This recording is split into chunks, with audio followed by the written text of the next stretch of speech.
and I hope this evening will be very enlightening for you. The effects of opioids on the brain and nervous system. For some time we have known, scientists have known, that there are numerous neurotransmitters in the brain and nervous system. In fact, researchers have been able to identify over 500 of them. And but there are tonight we're going to talk about four principal neurotransmitters that are very important, particularly as it deals with opioids.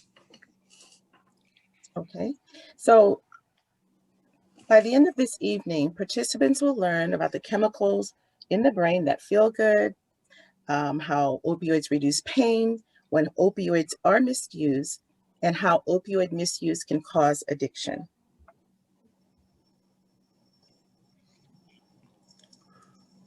So, there are chemicals in the brain that help us feel good, and they're dopamine, oxytocin, serotonin, and endorphins. And Dr. Peterson will expound on those.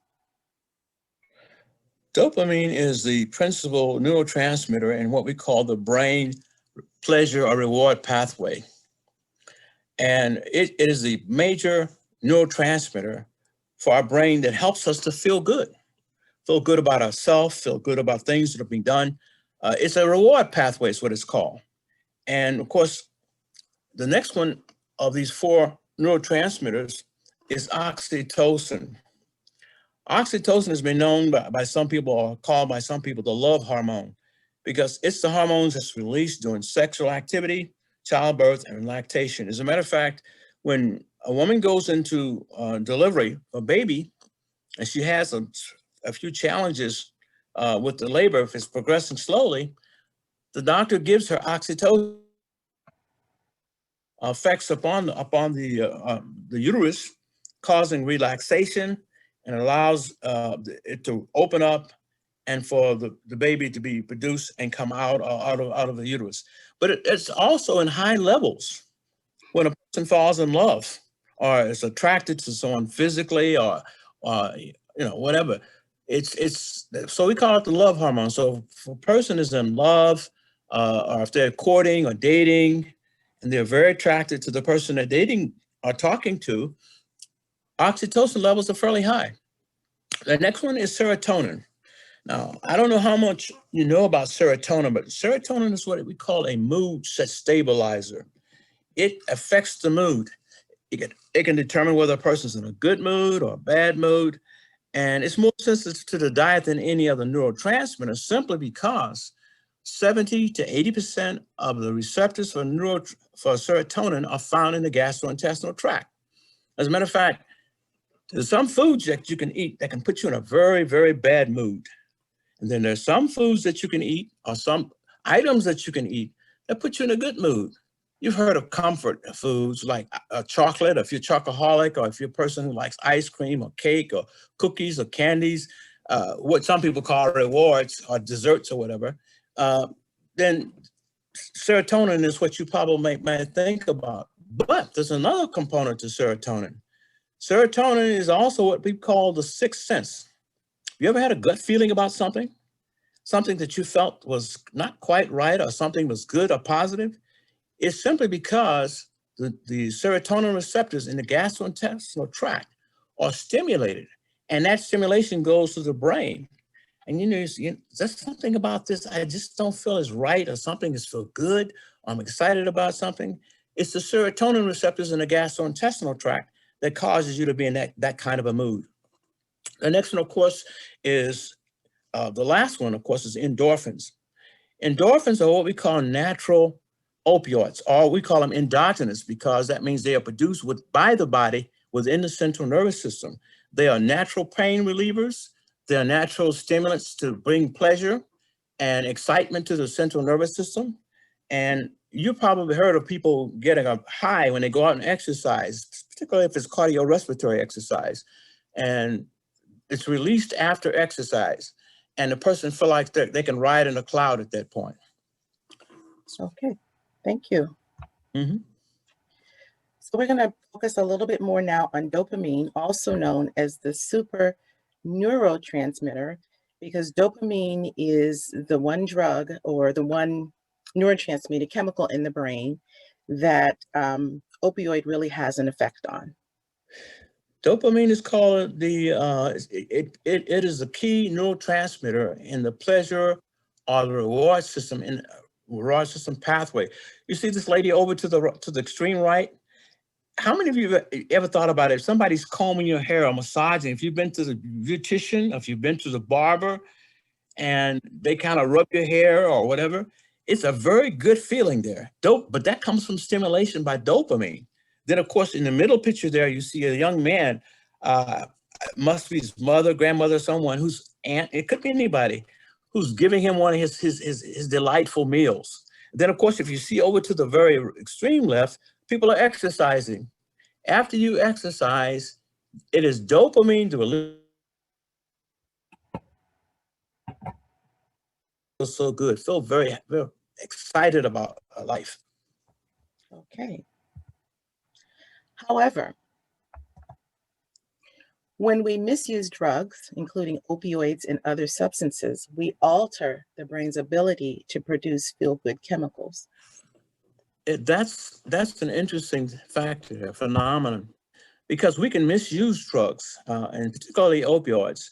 And I don't think anyone who's ever had a problem with opioids had the intentional from the beginning to misuse opioids. But because of the way opioids work in the central nervous system, and particularly in the brain's pleasure pathway, it's very easy for us to misuse them. So that's something we have to be extremely careful with. But when opioids are used according to the prescription, particularly if they're prescribed by a medical practitioner, then you have less problems with it. The problems is when you tend to vary away from the pathway, away from the prescription, and then that causes a lot of other problems with not only just within the brain. So how do opioids misuse alter the brain? Well, that's a very interesting question. The video you should have seen here, just before now, was showing you how opioids actually work in the brains. And remember, there's two types of opioids. The first type is what we call a natural or endogenous opioid.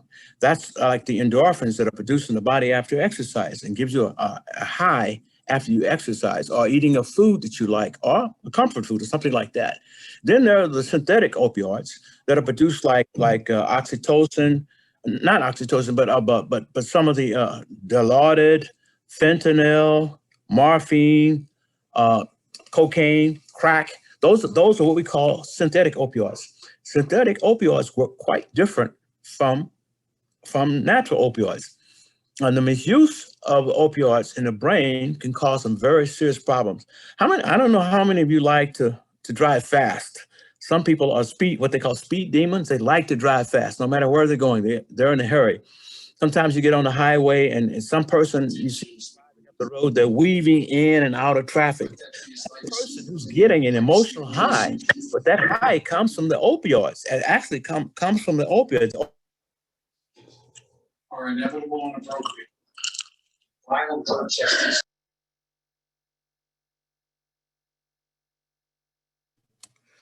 So the brain reward pathway. Dopamine is released. It causes feelings of pleasure.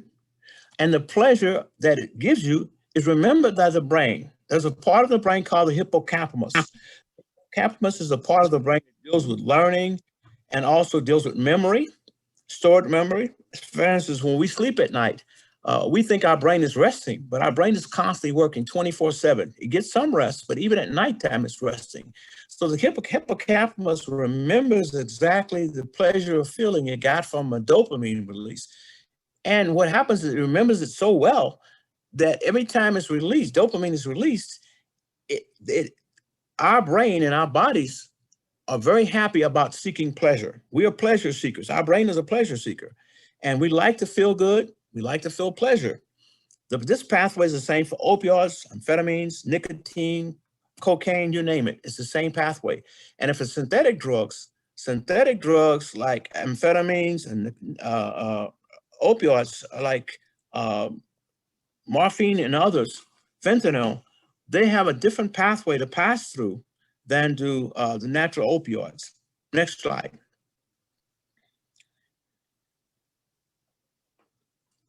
Next slide.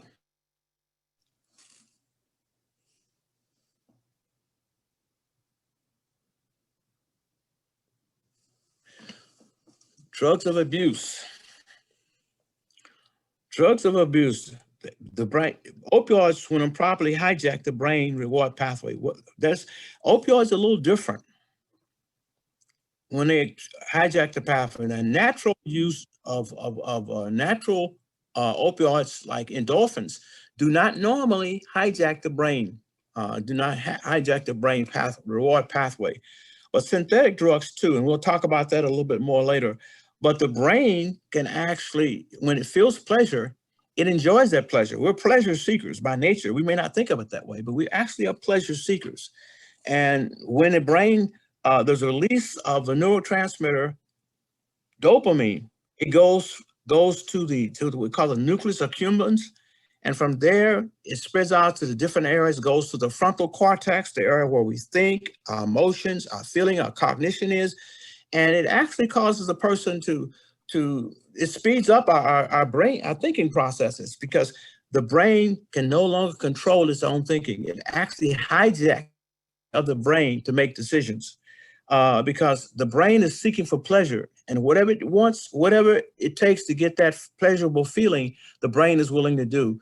And when a person is addicted, that reward system is all they're thinking about, getting the next reward, next reward. So when a ventral tegmental system, which is in the middle part of the brain, releases dopamine to the nucleus accumbens, that dopamine goes to the hippocampus and says, oh man, that was just fantastic. If it was a synthetic opioid, it doesn't say it's fantastic. It said it was super. Okay, next one.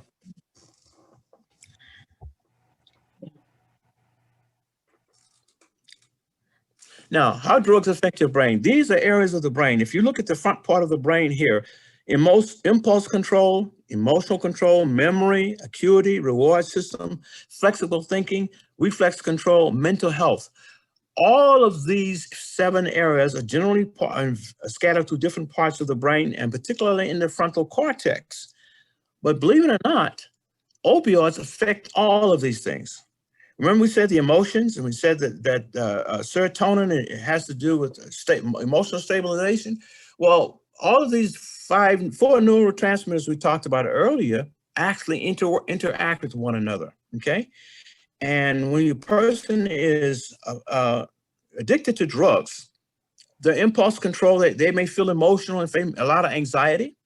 They may be feeling sad if they can't get a feeling of euphoria.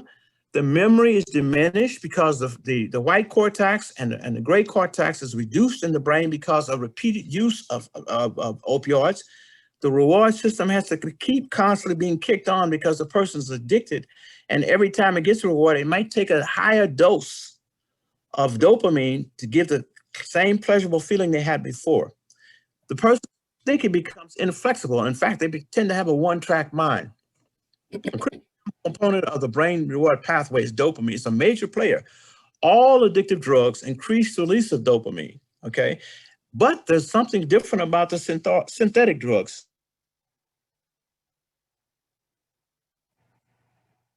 And natural stimuli. And that's true of the synthetic drugs. If you look at these 2 pictures here, one is serotonin on the right side and dopamine on the other. Serotonin, as we said, has to do with your mood. If you want to be happy, you have to have a release of dopamine, but at the same time, it's balanced off. It's balanced off with a certain amount of serotonin. And as we mentioned to you earlier, serotonin can be affected by the foods that we eat or do not eat. For instance, if you eat high carbohydrate, processed carbohydrate foods, you will feel anxious and constantly jittery, that kind of thing. But if you have a balanced diet and you have all the basic 6 nutrients, you won't feel that type of anxiety or whatever. But then if you look over to the left, you see dopamine. Dopamine, the person it's a short-term thing. The memory is there, uh, but it inspires taking in other words, it's like cashing all your chips in at one time. You just go for broke. You want to feel high, and no matter what happens, I want that high. So you will do almost anything to get that high. It says it's typically experienced alone. Usually, when a person is having a dopamine high, they want to be alone because they really want to enjoy what, regardless of the source of the release of dopamine, whether it's a drug, it's going to be alcohol, nicotine, uh, oxycontin, whatever. Most times people go off to themselves. It makes the brain say, this feels good, I want more. And the more I get, the happier I feel. But in the process, it throws off it imbalances the serotonin release. And so that's very, very important. So too much of the release of dopamine can actually lead to addiction. Next one. Overstimulated brain. Here to your left, you see the normal brain. Here's a vertebral area here. This is where dopamine is released. It goes to the nucleus accumbens. Then you have the prefrontal cortex that deals with the emotions, your cognition, your feeling, everything. And then, of course, you look over to the left. You see the difference in the size of these two smiley faces? With the case of a brain on the drugs, man, it's a big one. But what happens there, and when it's like a person who likes to keep their foot on the gas when they're driving a car. The more I get, the faster I get, the faster I want to go. So the brain is always on go, faster. I can never go fast enough because I can't get enough of the pleasure that I'm seeking that would cause me not to want more pleasure. It just gets worse and worse and worse and more. Next.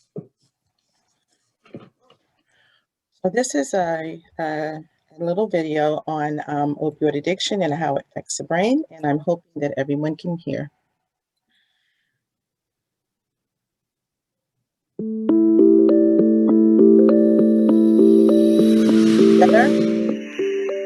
Drug overdose has become the leading cause of accidental death in the U.S., and opioids are usually involved.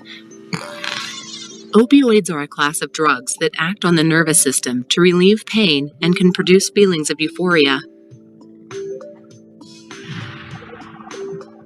Opioid chemicals attach to a small part of the brain cell called an opioid receptor. There are billions of tiny receptors that play different roles on the surface of neurons. Some receptors that affect feelings of pleasure and have the ability to relieve pain are naturally triggered by endogenous feel-good chemicals called endorphins. These receptors can be overwhelmed by the synthetic opioids in prescription painkillers or plant-based opiates like heroin. Opioids act on many places in the brain and nervous system, including the limbic system, which controls emotions, where opioids can create feelings of pleasure, relaxation, and contentment. The brainstem, which controls things your body does automatically. Here, opioids can slow breathing, stop coughing, and reduce feelings of pain. The spinal cord, which receives sensations from the body before sending them to the brain, where opioids can decrease feelings of pain even after serious injuries. It's important not to take more opioids than you are prescribed. Don't take other people's prescriptions, and never mix opioids with alcohol. Safer alternatives, such as over-the-counter pain medication, natural endorphin-releasing activities like exercise, as well as new developments in non-chemical pain management, may hold the key to a future with less pain and less risk of chemical dependency.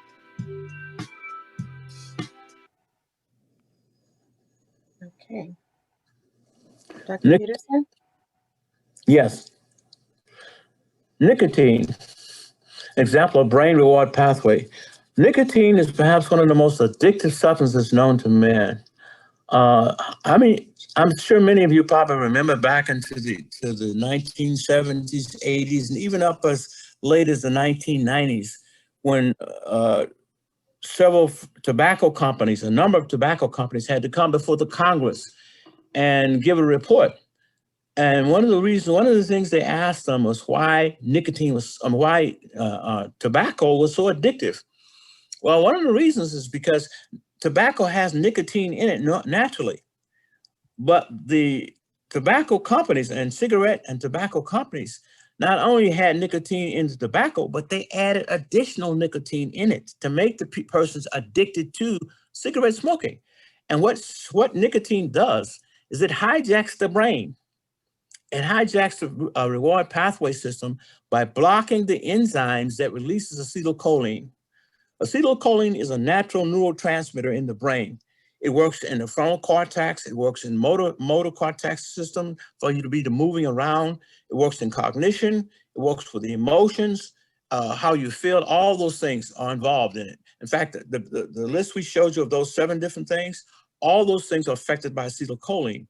Well, what happens when a person is addicted to nicotine is that nicotine, when acetylcholine is released in the nervous system, when it's finished its action potential, there is an enzyme that comes out into what we call a synaptic cleft and reorganizes the acetylcholine, breaks it down into choline and acetyl and choline. Then it's resorbed back into the neuron. And once it's reabsorbed into the neuron, it has to wait to the next stimulation so that actually the person can have another action potential. Well, instead of allowing the acetylcholine to break down and go back on a natural process, nicotine blocks it from going back in. Therefore, the dopamine is just constantly, it's just like we just mentioned earlier. The foot is on the pedal, gas pedal, and instead of dopamine being reduced, it's on the go. It just, the amount of being released in the system is just constantly on the go. Therefore, the acetylcholine cannot go back into the neurons and relax the way it's supposed to and wait for the next stimulus. It's just constantly on the go, constantly on the go. It hijacks the brain's central nervous system. I'm going to show the short video. There are 37 trillion cells in the human body, the microscopic building blocks of life, but none are more crucial to decision-making than neurons. But what are neurons? Neurons are tiny messengers that use chemicals to send signals throughout the brain and body. When we experience anything like light, or heat, or sound, that information travels through different pathways of neurons in order to get to the area of the brain where that type of message is processed. There is one special pathway that we are going to talk about, and that is called the reward pathway. The reward pathway is activated for lots of different reasons. When we eat food, sleep, win a game, or experience any pleasant sensation, the neurons in our reward pathway are communicating. The experience causes a release of dopamine. Dopamine is a type of chemical messenger called a neurotransmitter. When 2 neurons are close together, the one carrying the message may release dopamine in the gap in between, where it binds to special molecules called dopamine receptors. These receptors are made to perfectly catch or fit the dopamine released. If a neuron releases enough dopamine, the next neuron sends the message, similar to dominoes in a line falling down. The signal then travels to the frontal cortex, a part of the brain in the front just behind your forehead.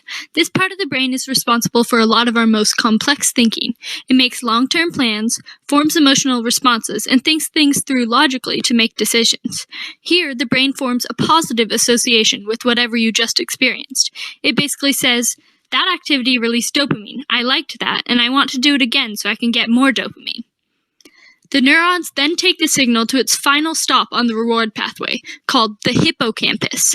This part of the brain is responsible for forming long-term memories.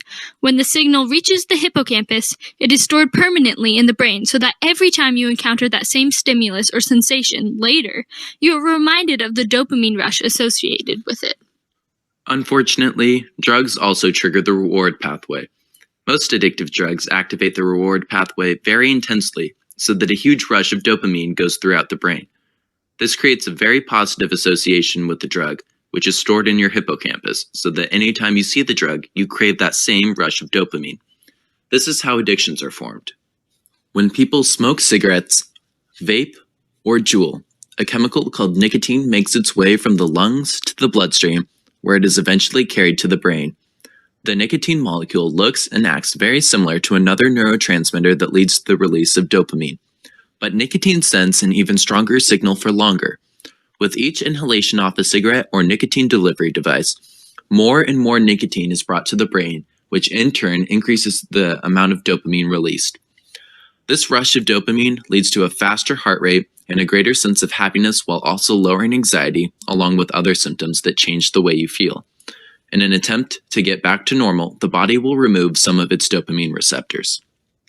This means that with each time a person uses nicotine, they will need even more in order to feel the same rush as before. Just like it takes more nicotine to feel happy, other activities like seeing friends and eating chocolate might not lead to the same enjoyment. Because it becomes harder to feel as happy as before, habits like vaping and juuling can lead to a dependence and addiction. This is why it's important to know how addictive substances like nicotine will affect your brain before making the decision to use them.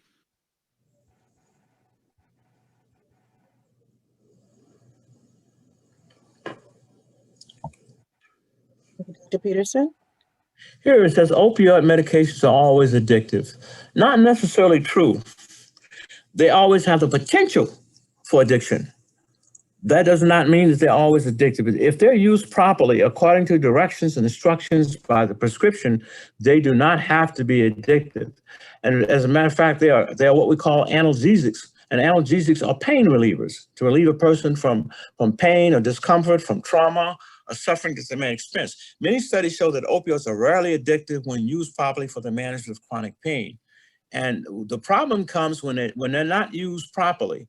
And when we just mentioned from the video we just saw, just like nicotine, when nicotine is used frequently, it keeps impressing upon the hippocampus. Oh man, I love that feeling, that dopamine rush. And the more you like it, the more you want to get it. And the more you want that rush to come over and over and over again. That's exactly what happens in opioid addiction. Next slide. Opioids can be beneficial to use properly. Pain can be good. Now, I know most people don't want to hear that the pain is not can be good, but pain can be good for you. If, for instance, let me give you a good example of what you probably don't realize. Some people who may have circulation problems, for instance, peripheral neuropathy, like a person who may have diabetes. And I've seen this happen. I've dealt with patients like this. If a person has a neuropathy, for instance, in the foot or in the leg or someplace like that in the body, it can even actually be in the hands. Usually it's in the extremities if it's a peripheral neuropathy. And if you step on a nail, you may not even know it. Why? Because the elevated amount of glucose or sugar in the blood actually deadens the nerves. And so therefore you can't feel pain. You feel the pain, it lets you know something's wrong here. The experience of pain is protective. It warns us that if we do not do something about what's happening here, it can cause some serious damage. So if I step on a nail, I can come up with tetanus, I can come up with lockjaw, I can come up with all kinds of different problems because I did not pay attention to my, even a foot being cut by glass or something like that. It can alert us to the fact that something is going on wrong with our body, and we need to take care of it right. We need to address it right away. So pain can be good in that respect, but when it goes beyond a certain level, then we want to try to see what we can do to try to correct it. How opioid misuse can lead to addiction. Opioids can actually trigger flood of dopamine with powerful effects of the brain. After the time, the brain may be rewired, needing a higher level of dopamine to function. That's truly an addiction because you become tolerant, and then you have a dependence upon a physical and a psychological dependence upon that feeling that the dopamine rush gives you. So over time, it can happen. Let me just show next slide, and then I think we'll get into the next slide. I think it's the next slide. Education. We can prevent. What can we do to prevent opioid misuse? One of the things we can do is through education. Education is extremely important. Education is power, and knowledge is always good when used in the proper perspective. The more we understand how opioids work, particularly synthetic opioids, the better off we're going to be, because then we'll know we have to use them cautiously. We have to use them according to a prescription. And if a person is addicted to opioids, it's always good to try to get some professional help, because in the process of getting professional help, you may save a life, and that life that you save may be your very own. Next one. it's about willpower. Maybe, not really. Opioid addiction is a substance use disorder. And it's a substance use disorder because it actually does some serious changes. It makes some serious changes in the brain. Once it goes through the brain pleasure pathway, you saw the various parts of the brain it goes to, particularly the frontal part of the brain, also to the lower part of the brain. It actually causes structural damage. It causes chemical changes. It also causes cognition differences in the brain. So it can actually cause chronic disease called opioid use disorder. It changes and rewires the brain, making it hard for the person to quit because the only thing the person is focused on is getting a new high. They have to get another dopamine reward. And it's very, very important to find out how that happens. There's one or two slides here, I think when we get to them, I'll explain to you the major difference between an endogenous or natural opioid and a synthetic opioid. The synthetic opioid is more likely to cause you to have opioid use disorder than the natural endogenous opioid. And there's a specific reason about that, and we'll talk about that in a few minutes. Dr. Peterson, I think we passed that slide already. Have we slides? You want to go back to it? That's okay. Well, let me explain it then. Let me go to it and explain it.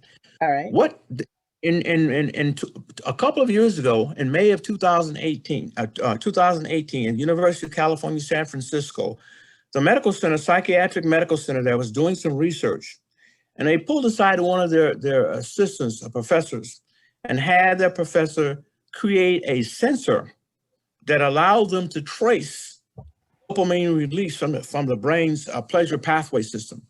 And what they were able to find out, they looked at the natural opioids, which is the endogenous opioids in the brain and the nervous system, and they looked at the synthetic opioids, like OxyContin or fentanyl. And what they found is there's a major difference. When you release the endogenous opioids into the brain, it goes directly into that neuron we saw earlier that they were talking about in the picture that shows the pictures of the neuron. And that release goes directly to the nucleus of the neuron.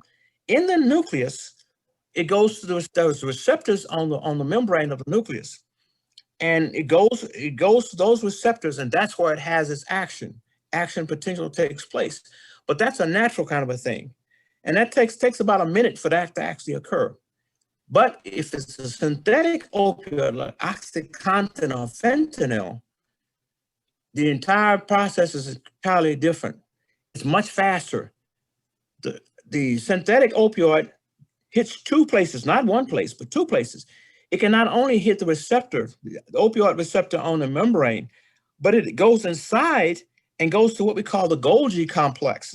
The Golgi complex is an organelle inside of the nucleus of the cell that packages different substances like proteins and carbohydrates and things like that. When it bypasses the membrane receptor and goes directly to the Golgi complex, it only takes 20 seconds, which means it's like 5 or 6 times faster than the natural opioid. And so you get the high quickly, immediately. And the sooner you get the high, the more likely you are to get another one. And not only is it you get a high quicker, but that high is much more powerful. Much more powerful, is stronger, more pleasurable than the natural opioids. And so this is one of the reasons why people get addicted to the synthetic opioid much more so than the natural opioids. Okay. Dr. Peterson? Yes. Thank you so much. We're going to move into a little bit a different focus on the rest of the slides. Mm-hmm. So we're going to talk about how we can become more involved in providing education and awareness for our community. So I'm going to go back to the other slide.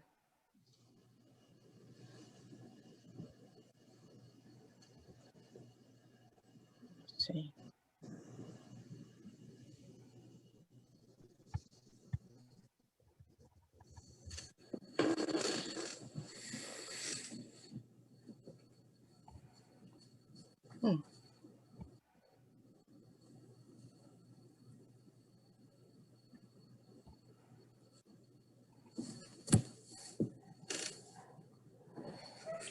Well, one of the things that we can do as far as how we can combat or um, help people who are addicted to opioids, we need to rethink things.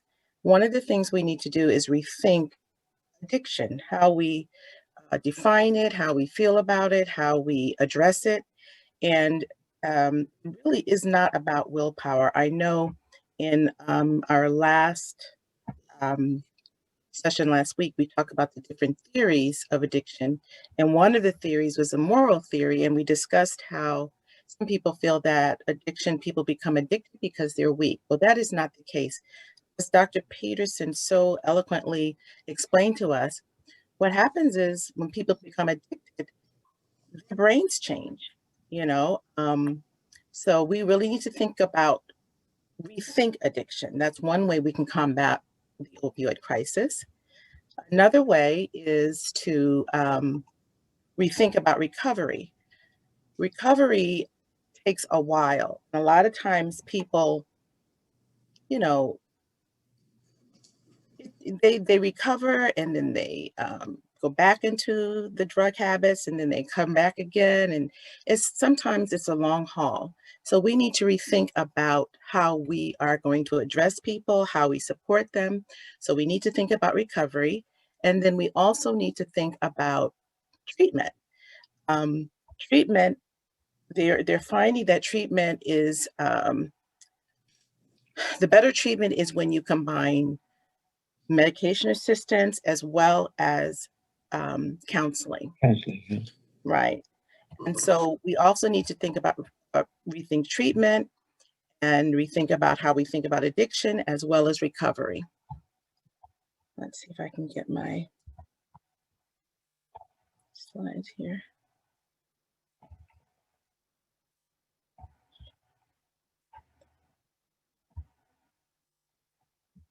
Hold